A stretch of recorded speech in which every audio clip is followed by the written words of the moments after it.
Don't use informal ওয়ার্ডস। আমরা সবাই কথায় কথায় ইনফর্মাল ওয়ার্ড গুলো নিয়ে আসছি। Don't use it. Formal word, ভাই ফর্মাল ওয়ার্ড কি খুব কঠিন কঠিন ওয়ার্ড সেগুলো? না না না, সেগুলো না, সেগুলো হচ্ছে advance word, advance vocabulary. Formal words very easy. Formal word কোনগুলো ভাই একটু আইডিয়া দিতে পারবেন? অবশ্যই এখনই দিচ্ছি। যেমন হেল্প, হেল্প হচ্ছে informal word. Government should help unemployed people, for example government should help educational industry বা হোয়াট এভার। হেল্পের ফর্মাল ওয়ার্ড কি? অ্যাসিস্ট, অ্যাসিস্ট করা, অ্যাসিস্ট্যান্স, এইরও আসতে পারে। এইট মানে সাহায্য, কিন্তু আমরা হেল্প বলবো না। আমি কি বুঝতে পারলাম?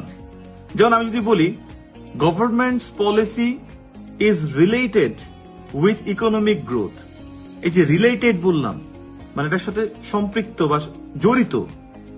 রিলেটেড এর ফর্মাল ওয়ার্ড কি? অ্যাসোসিয়েটেড। এখন অ্যাসোসিয়েটেড মানে কে জানি না আমরা, মানে আমরা সবাই জানি। সো এইগুলো হচ্ছে ফর্মাল ওয়ার্ড। এই ফর্মাল ওয়ার্ড যদি তোমরা দাও, সেম রাইটিং ইনফর্মাল ওয়ার্ডের বদলে যদি ফর্মাল ওয়ার্ড দাও, 0.5 থেকে 1 ব্যান্ড পর্যন্ত রাইটিং এ বেড়ে যেতে পারে। 0.5 থেকে 1 ব্যান্ড পর্যন্ত একই কথাই লিখবা, not informal word, formal word.